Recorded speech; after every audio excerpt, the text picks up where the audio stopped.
Welcome to the Poetry Oblivion podcast. This podcast is brought to you by Kenilworth Arts Festival and Pure Good and Right Poetry. Your host is John Watson. Poetry Oblivion was recorded and produced at Abbey End Studios, Kenilworth.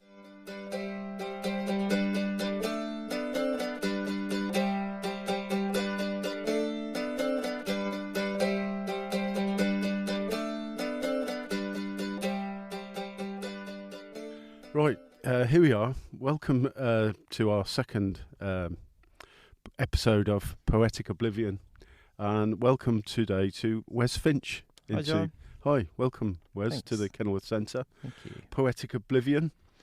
I was thinking to call this episode, the last couple of weeks ago. I don't know what it was called, but Death by Water. Oh, I was going to say Watery thought Death. Death, yeah. So this one I was thinking sense of place, but we'll see. I might edit that. So I contacted Wes a couple of weeks ago, and asked him to recommend a poem that we could discuss. The whole ethos of this podcast series is about poetry and how it can be more accessible to people, and why are normal non-poetic people, why are they so reluctant to engage sometimes, or even a bit scared of poetry? So Wes sent me a George Mackay Brown poem. Remember the title, Wes? Hanover Market. Hanover Market, yeah. Double check that. Anyway, I've been reading it a few times. I've read Hamnavo. Hamnavo Market. Yeah. Because it reads as if it's abroad, but that's the abroadness of Orkney, isn't it? Mm. I think it's set in Orkney. Mm-hmm. So we're just going to talk a little bit more. It's about a group of workmates let loose at a fair, and they're in some way, as I read the poem, I thought they were some of them seeking oblivion of sorts. Yeah, one of them definitely was. Yeah. Would you like to read that, Wes? To read that poem just to put it in context to everyone. Okay. Hamnavo Market. They drove to the market with ringing pockets.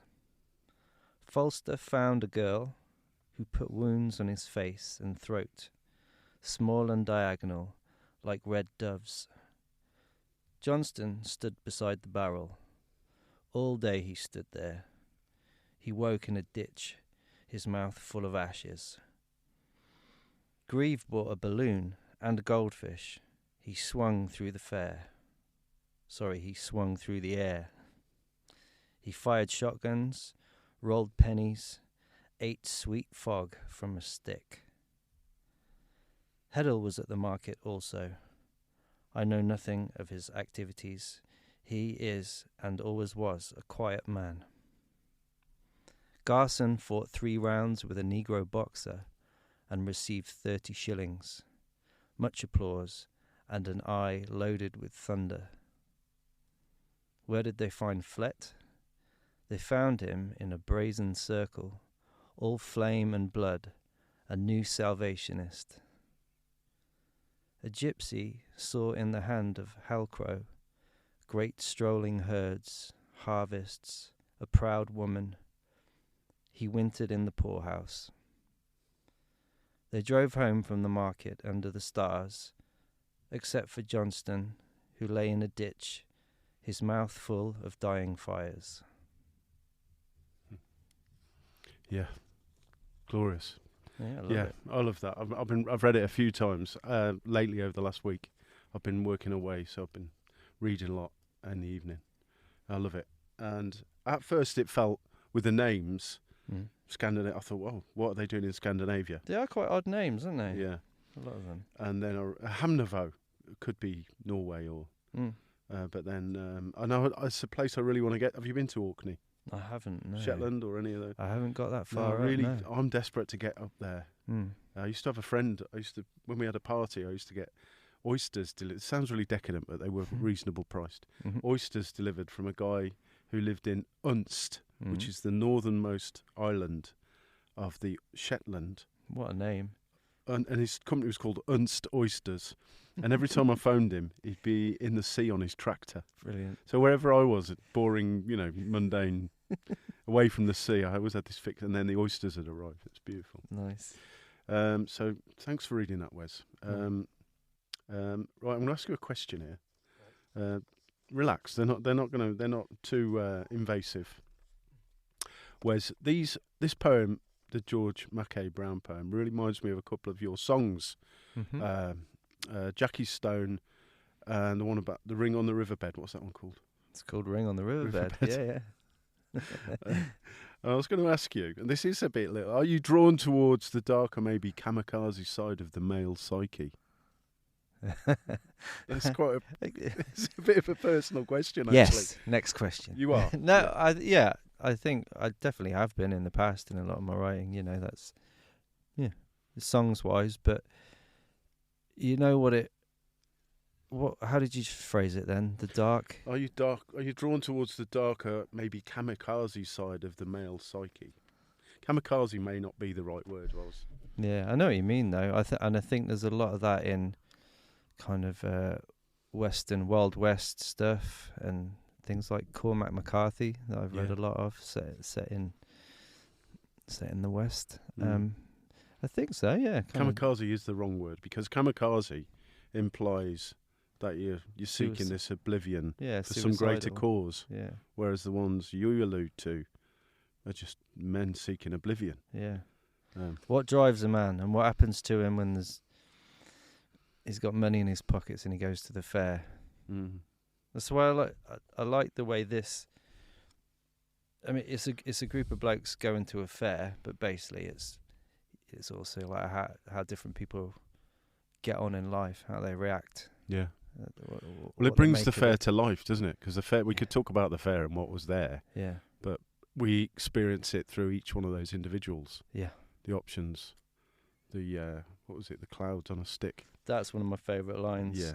Grieve eating sweet fog from a stick. Yeah. Glorious. I mean, you could have said candy floss, but he's a poet. Yeah, he is. Yeah. Candy floss. That's such a. Yeah. It's a non-British word anyway, is it? Yeah. Right, I was going to respond to my John's response. That's what I've written here. Yeah, I'm working back up north myself for the next few weeks up in Crewe. Yeah. Working big hours, earning a wage which I've not done for ages. Working with old and new mates who are in some ways trapped by circumstance, some by choice, some by circumstance. And I've been reading the most glorious book while I've been up there. Yeah. I started. It's called My Father's Wake by Kevin Toulis. Okay. No, tell me. I'm going to strongly recommend it to you. And in it, it's about a guy whose dad's dying on Achill Island, way out to the west of, I can't remember which county, but far out in the west of the middle of Ireland. And it's this lovely old island off the coast of Ireland, and his dad's dying, and then it's his dad's wake, and he describes that. And Wes and I actually, for context, I'm just going to say we both worked at a natural burial ground until a year or so ago. So we're both a little bit interested in this, the processes. And he always refers to the Western death machine as opposed to the natural way that the Irish do it. Okay. It's really interesting. Yeah. But they're talking about, in the wake, after his dad's died, they refer to the women on the west coast of Ireland and it's all the men have gone, so it's very much a matriarchal culture, overseen, of course, by the priests, the authority. But all the men of the island are overworking on the building sites in England, and they refer to them, the men killing themselves on the building sites, whether that's the danger of work or, when they get some coins in their pocket and let loose at the weekend, know. Yeah, that's Jackie Stone. It's Jackie Stone, yeah, definitely. That's one of Wes's songs, in case anyone doesn't know. It's one of his. Just as a little aside, do you ever think of Craggy Island when you're reading this book and Father Ted and Dougal? Yeah, it's not as barren as Craggy Island. The description is more soft and rolling. Okay. It's not that kind of extension of the Burren, that kind of rocky outcrop. It sounds a bit more green and rolling. And but they've got more competent priests there, have they? They've got no respect for the priests, these women. Yeah. They're not. They're just there to. I don't know. They're like a parasitical element of control. That's the impression that came across. Yeah. They do put the body in the church. In an Irish wake, the first part, when the person dies, the close female relatives wash the deceased, and they plug up any leaky bits with cotton wool, And then they put him in an open coffin in a drawing room. Then everyone's invited. Everyone comes. All the neighbours, you or I, if we're on the island, would be welcome. And everyone says, "I'm sorry for your trouble." That's the saying. Okay. And the kids play around. And there was one of his grandsons. Every time he runs past, as the kids come whirling through the room, ruffles his dead grandfather's hair. And everyone's there, you know.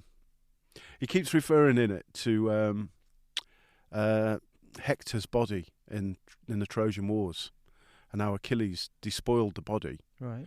And what was it? Priam, the father, had to go and beg for his son's body. And in is it the Iliad?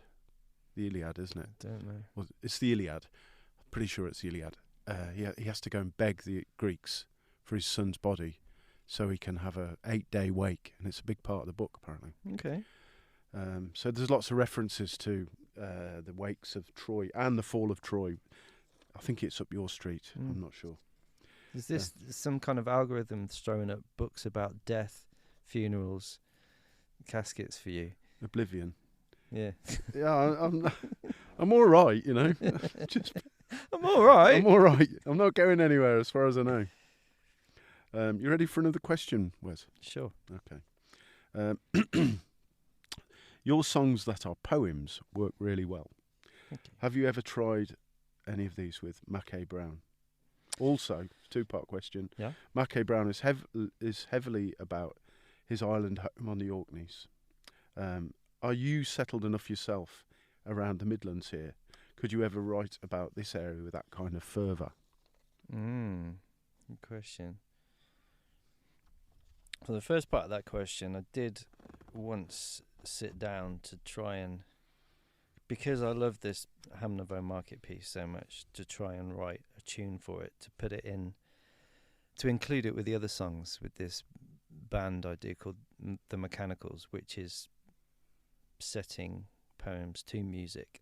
But I sat down to do it, and I decided I just didn't want to. I just wanted it to remain a little treasure here in this book for me, and I didn't think I could do it justice, really. Didn't need it.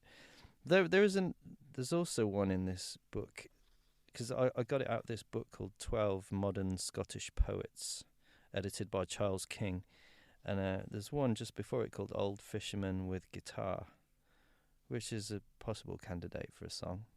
Can I read it? Do you want to read it? Oh, I can read it, yeah, I'll try Let's it. hear that one. I'm not as familiar with this one. Old Fisherman with Guitar. A formal exercise for withered thing. Let's start again. A formal exercise for withered fingers. The head is bent, the eyes half closed. The tune lingers and beats a gentle wing the west had thrown against his breakwater wall with salt savage lament. So fierce and sweet the song on the plucked string. Know now for truth, those hands have cut from the net the strong, crab-eaten corpse of Jock, washed from a boat one old winter, and gathered the mouth of Thora to his mouth. There you go, there's some watery Some death. more death by water. Yeah. Yeah. I don't think we'll be able to get away from it on this series. I don't think we'll get away with it, away from it, because once you build something in, I've noticed this on poetry nights. Mm-hmm. There's once somebody comes out, if somebody does a poem about a dragon, they all come out with it. It's a serendipity kind of thing. Yeah, I don't know. The theme catches. Or humans catches just fire. copying each other, but I think it's a bit more magical than that. Yeah. I can be a bit whimsical. So the second bit about, do you feel settled enough in the Midlands, let's say, to talk about it write about it with fervour? To be honest, I think I feel settled in the Midlands only in the last 18 months. Up until that point, I was still entertaining notions of buggering off somewhere remote. Elsewhere. Yeah, maybe north coast. Maybe not that far. No. But yeah, I do feel fairly settled here. But I don't know I haven't felt compelled to write about it as place yet. Anyway, I wrote one about it as place. 'Cause Yeah. I'm like you. You're from Coventry, aren't you? You were born in Coventry. yeah. I got out, but they drew me back in. Yeah, I was born in the northeast in Sunderland, but came here when I was really young. So I always thought I'd end up somewhere by the sea, maybe the Outer Hebrides. Mm-hmm. From everywhere I've been, it's somewhere I'm very much at ease Yeah. with the scenery and the seascape. Oh yeah. I've written a poem about Warwickshire because I've learnt to love it as I've got older. So I'm going to read this one poem about Warwickshire. It's called Warwickshire. Between the Severn and the Trent, upon a hilly sandstone rise, step the spire atop the tower, you can really stretch your eyes. At the waterway's junction, locks back through time, flattened wet steps, shifted heavy loads, flighted aloft on half-fathom scales, foundries, factories, wool to the loom, clay-kneaded kilns, billets of ore, coal to the lime, barley to malt, spices and spuds, lamb with pepper and salt, timber to bricks, barrels with hay, towpaths, clop-trod, heavy horse, ghosts amidst the lazy mist, Plantagenet piles topped in high chimney twists, acres of beech, oak, yellow scorched grass, the rattle and clank as the Civil War passed, riparian castles, fundamentalist knights, humanity shaped by their might and their labour.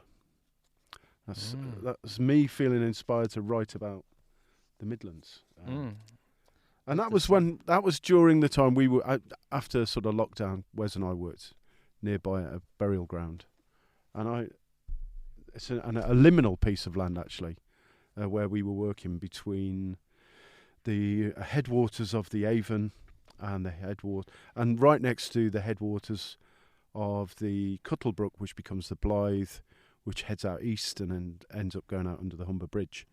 So we were on this quite a nice bit of wildflower meadow where it was. It's great. I've got that wonderful souvenir from there you gave me, that fox skull. Oh yeah, we found it. Somebody threw a dead fox in the river. Yeah. And then I took it out of the river because the river's not very deep. And 6 months later, it was gone, wasn't it? Just his skull there. Yeah. It's a fragile thing, isn't it? Yeah, it's a beautiful little thing. thing. Has it hardened off? Has it? Yeah. Because it was kind of a bit green still, wasn't it? Yeah, it's dried out. So keep it with a collection of sea pebbles. I have to look out. I want a badger skull. One of my neighbours has got a series of skulls in their porch, and one of them's definitely a badger. You know, it's beautiful. Yeah. Right, I'm gonna ask. I've got another question for you. Well, I was just going to ask if I could read one, like on the back of that previous question. Yeah. I'm talking about sense of place because I do have a very big soft spot for the North Lincolnshire coast. Yeah. You know, like north of Mablethorpe and then before Grimsby, and I do spend a lot of time there. So that was one place I kind of had a hankering to find an isolated little cottage or something. Yeah. But the coastline there, completely different to the west coast that I love, but I do love it too, very bleak and open. And I have written quite a few pieces about that area. Yeah. Yeah, I just thought if I could read one of those. Look forward to it. It's called At Donnanook, and Donnanook is an area of beach coast. I think most of it is MOD land, so they do a lot of like test flights and manoeuvres around there. But thankfully they don't. At the end of every October, the last full moon in October, all the seals come out of the North Sea and give birth along there. And oh wow. Yeah, it's quite a spectacle. On the beach or in caves? Is it beachy? It's flat beach with a few low dunes, so they're just kind of all over the place. Yeah. Yeah, and this is about the seals. Yeah. On the full moon, I take you to witness the seals. Yearly they come, birthing in hundreds, reaching farthest, right up to the stretched land. The tide leaves, and there they are, slick and lit in the shine.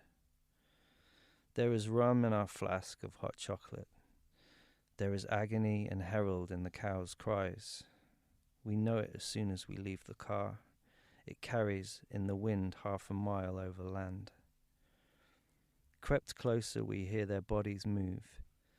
See them outlined in silver. Silky lumps, awkward in air, slapping wet sand. The fat bulls shuffle, roar, and are useless now. In the speechless morning, flask empty, there will be so many pure white and piss yellow pups, their spent mothers strewn about, smears of afterbirth between them, the wake of an ancient recurring rite. When they wake, we are there to see their eyes open, which are black, black marbles and are the world before there was ever sunlight, stars and moon.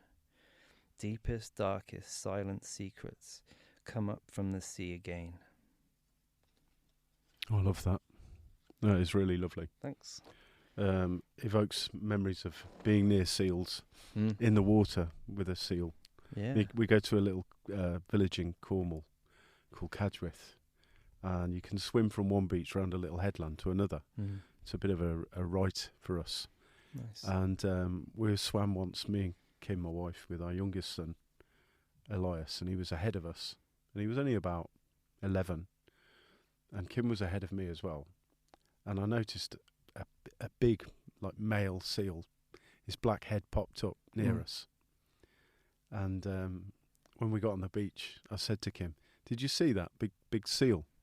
She said, "I saw something, but I chose not to look." It's a big old thing. Yeah, there's something about seals, isn't there? There's something about the selkie element and their dog-likeness and their fascination with us. Yeah, they're very dog-like. Just the way they are so, like, clumsy and useless on land. You see them get into the water, and that's what they're built for. It's amazing to see them move in the water. Yeah. Just as a response to that last question I'd written about Mackay Brown, coming back to him a bit, was a contemporary of Norman McCaig. Is he in that book? Yeah, he's featured Norman too. McCaig is, and they were all contemporaries. And another poet I like called Sawley MacLean. They're some of my favourite. See if he's in here. Norman McCaig, who I'm very fond of, lived in Edinburgh, but he would make at least once a year go to a Sint, which is one of my favourite places, the Assynt area of Scotland. Have you been there, Wes? I have not. No. Lochinvar's the main town, but it's the most Tolkien-esque place. In like the Lonely Mountain, that's Sullivan. All the mountains look like Tolkien.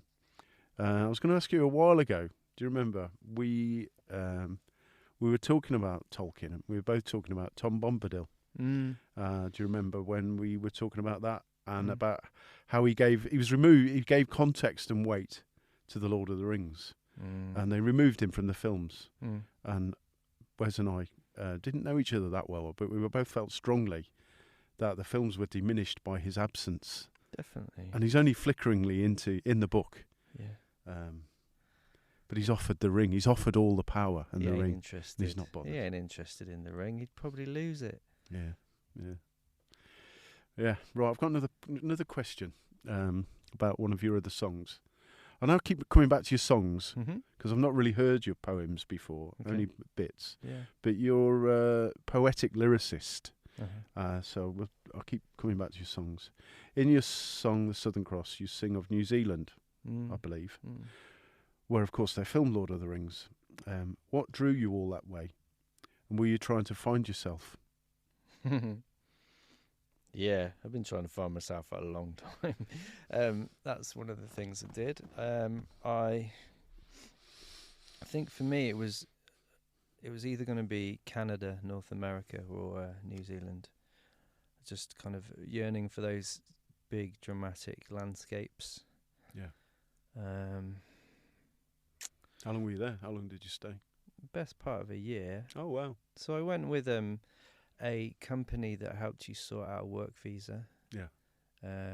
And helped arrange transport and a couple of nights accommodation for you at the time, which in hindsight was not necessary. Anyway, but yeah, it's an incredible country. Well, I went myself. I went for 2 weeks in Where'd you go? '99. Yeah. We did a tour. We flew I went because I wanted to see the Southern Cross Mm. and the small and large Magellanic Clouds. Okay. I was really into astronomy. Right. I had a telescope. Yeah. I still am into astronomy. And we took off from LA, and I think it's 11.5 hours straight across the Pacific. Mm. LA to Auckland, nothing to do. Mm. They wanted everyone on the plane to pretend on a 747. We were all supposed to go to sleep, but you sat in a squashed economy seat, and I just looked out the window and watched the Orion constellation rotate 180 degrees Wow. throughout the night. And as we were coming into land in Auckland, Venus rose. So we got Orion upside down next to Venus, which that was one of my highlights of the holiday. It was really foggy and cloudy. It was bonfire night when we were there. Yeah. So it was November, like early spring. And it was wet. It was like, not as wet as we've had it lately, but pretty wet. And we didn't see any stars, except for the last night in South Island, where we camped to get the ferry back to North Island. And at the head of the bay was everything, including Milky Way. You're a lot closer to the Milky Way in the Southern Hemisphere. Right. In the Northern Hemisphere, you're looking out beyond it. Yeah. So you're looking through the last fragments of it, but down there, you're looking into it. And that was apparent. Yeah, the night sky is quite strikingly different when you've grown up in the Northern Hemisphere. Yeah. It's just used to the certain shapes, and then it's So what I was going to say about the thing about my thing about driving around New Zealand with its incredible landscapes, fjords and mountains that we haven't got really here, was that there was a quote from Quentin Crisp kept ringing in my mind. Right. We've gone all that way there, all the way. And his quote was, "No matter where you go, there you are." And I just thought, you've come to a lot of effort and money to get here with your family. Well done. And trundling around, and here you are. Yeah, it was quite a resonant thought. Right, Wes, have you got any more poems you'd like to read? I've got one more. Sure. Got a few here. Do you want to go first? No, you go. Okay. You go. Okay. Well, I've got one about the moon, one about Patrick Kavanagh, the poet, and one about origami. Because we've been talking about the stars, should we go with the moon one? Okay. Is this your own? Yeah. Yeah. Yeah. It's just got published in Sunday Mornings at the River compilation. Oh. It's called On the Water. When I say moon, I point with my finger. You look where I look. The night sky is clouded. You see only clouds returning our light from below. I say it again, moon. And bang, there it is, as real as a drum. Low, tangerine, sickly, so close, you want it, so reach for the puckered ball. You say it resembles to you a face, and she pulls the seas into her O of an ancient soundless mouth. In the mirror, never waning, sea eater, she's here, in reflection, and wandering heavenward away.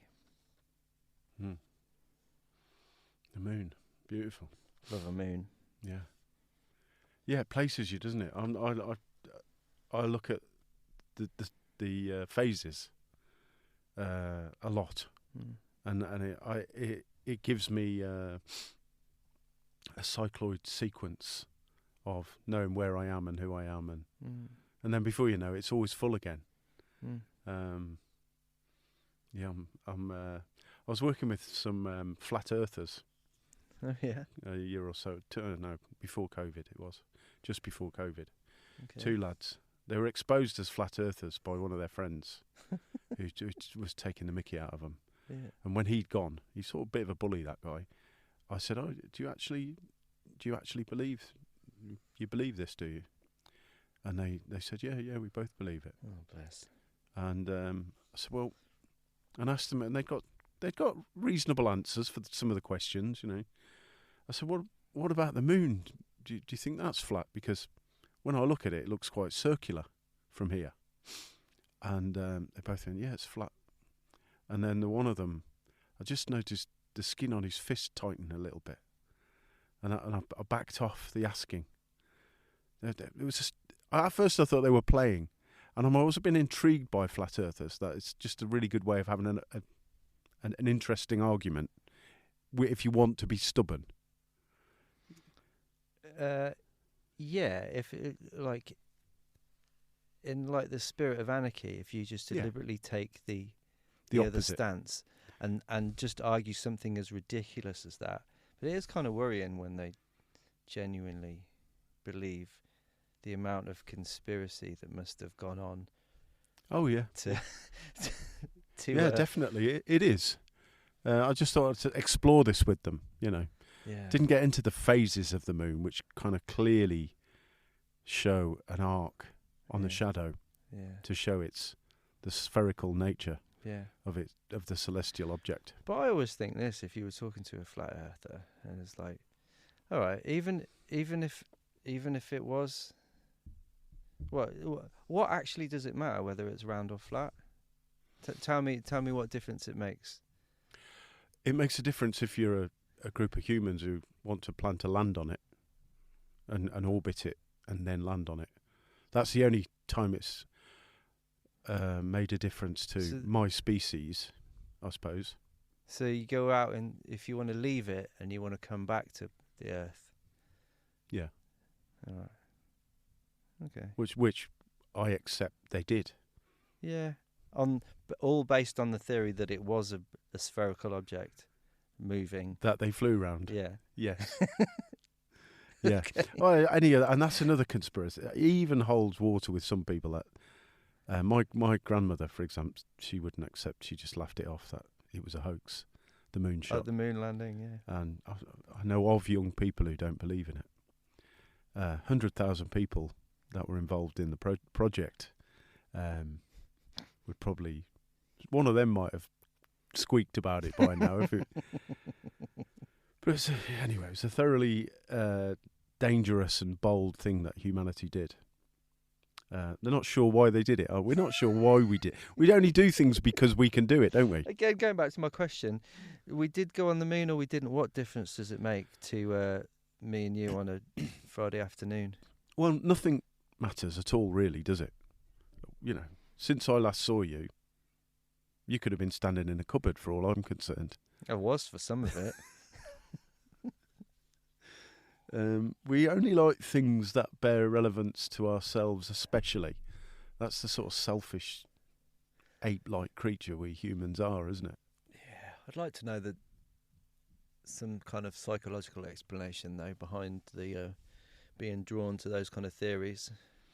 There must be a kind of sense of control in it, safety. I know what's really going on. Well, I mean, since the pandemic, there's been a lot of that, hasn't there? Yeah. Lots of people. Well, there was a conversation at my recent workplace last week. I put it down to people being a bit tired and feeling a bit vulnerable away from home. But they were talking about the pandemic. I'm bored. I don't want to. Nobody wants to talk about it, do they? It's only recent history. But it was. You've lured people onto this podcast thinking it was about poetry. It is about poetry. And I'm going to read another, well prompted. You pulled me out of that rabbit hole before I went anywhere near the entrance to it. I've got a poem, which is the last line. Drop my glasses. The last line is inspired by one of Wes's alter ego band names, the Silver Y. Mm-hmm. I've stolen that in the last line. Oh, great. Yeah. So it's, what do you call it? Flattery being when you copy something. There's better. What's the poetic way of saying that? Flattery being where you copy someone and it's a form of flattery. Imitation. That's it. Yeah. Imitation being the best form of flattery. So yeah, I'll keep writing some. I've got two poems where I imagine another life that I might have been involved in. And this one's this one. I click through my teeth to cajole. Our Welsh cob takes the strain, though she's heavy with foal. The creak of her harness in tow. 5 tons of fresh barley above and below, thatched out with bushels of waxy green hay. Our barge gathers pace as we haul under way, a hint of a wave at the bow. Myself and young Gladsnip trudge onwards to Brum. Birdsong abates to the stamp and the hum and the clatter of commerce's din. At the brewery sluice by the malt house stacks, we unload the boat and start heading off back, with some barrels of foamy fresh ale, my fat from the back of this deal. For dragging this larch-sided oak and elm keel, clogging my way through damp tunnels by feel, wistful for weeks back home on the plough, where the loam splits so easy to yield. Seed it a season with rye, lesser need for all of this entrepreneurial greed. Behind us the smoky red glow, foundries of fire, bellow sparks to the sky. Old Gladsnip and I clop a trail through the dark to the plains of the silvery Wye. There you go. Nice. Making a living with a horse. Should we have another one from you? Can do, sure. All right. What have you got? What are the other two you mentioned? Do you want to? There's one that features the ghost of Patrick Kavanagh. I guess that fits in with the Irish callback to the Irish thing earlier. Yeah. All right. Knock, knock, Kavanagh. A man walks into a poem and the reader says, "Why did the poet cross the road?" I would like to know more about the road. Was it just a dead black line of black ink? Where did it lead to? Was it wet at the time of crossing? And that's a curious punchline. Doctor, I think I'm rhyming internally. Who's there? Listen to me. Pull yourself together. Picture this. The one-lunged Patrick Kavanagh is lying beside me in the canal side's dappled light. He's half-talking code and winking at me. I'm all ears. I feel his elbow bump my ribs. It pierces me. It goes in painlessly. I will it further, the arm up to the shoulder. His neck and head and bright scarred chest. His thin and knowing bony body, blue-veined like strong cheese, disappears into me, following itself. I consume him. And now I start complaining aloud to nobody. No. Then ha ha ha ha ha ha ha ha ha ha ha ha. I didn't think this through when I was picking it. I'm drenched and alone by the cut, and the crew of the Green Fool look concerned and so serious as they glide on past in communal silence. I say, knock, knock. Wow. That had got some acting in it, that poem. And I once asked you if you were an actor, and you said you weren't. And that, I think that proves it. No, it got plenty of acting. It's a brave move putting some acting in your own poem. That's really good. I like that. What time, Wes, are we on? Can you see from where you are? We've gone for 40 minutes. 40 minutes is about how long the podcast is. Wow, there you go. Yeah, so I reckon we've done all right there. It's gone really quick, that, I think. It has. Yeah, easy. So there we go. That's our Poetic Oblivion. And we did get some Oblivion into it, more than we thought, more than I thought. It kept pulling us out, back towards it. Yeah. So here we are in the Midlands, in Warwickshire, in Kenilworth, which is pretty wet. I know everywhere's wet at the minute. It's a strange day. You get like a blast of spring sunshine and then a right hammering. Yeah, I've had a wet week up in... Have you heard of the Cheshire Gap? So the mountains of North Wales and the Lake District, as the westerlies blow in across Ireland and Northern Ireland, they get funnelled through the Cheshire Gap, and Crewe is one of the wettest towns I've ever been in in my life, and it's a lot wetter than Coventry, let's say. So I've had a real soggy week, and driving up on Monday was wet, and driving back yesterday was pretty wet. But I'm actually enjoying it, because this time of year when it's getting a bit warmer, you think, oh, I should be out more, but I'm actually still enjoying my winter mood. Oh yeah, I'm still wintering. You're still in winter. I quite like it when it's dark, and I can disrobe a bit and relax, and I'm not ready for the bright sunshine. Oh, I am. You can bring it on. I'm enjoying these lighter mornings, definitely. All right. Well, Wes, thanks for coming over. Thank you, John. Poetic Oblivion. What are we calling it? Sense of place. Sense of place. We sort of havered around that, didn't we? Yeah. All right. Thanks, Wes. Thank you, everyone. Thanks for listening. Bye.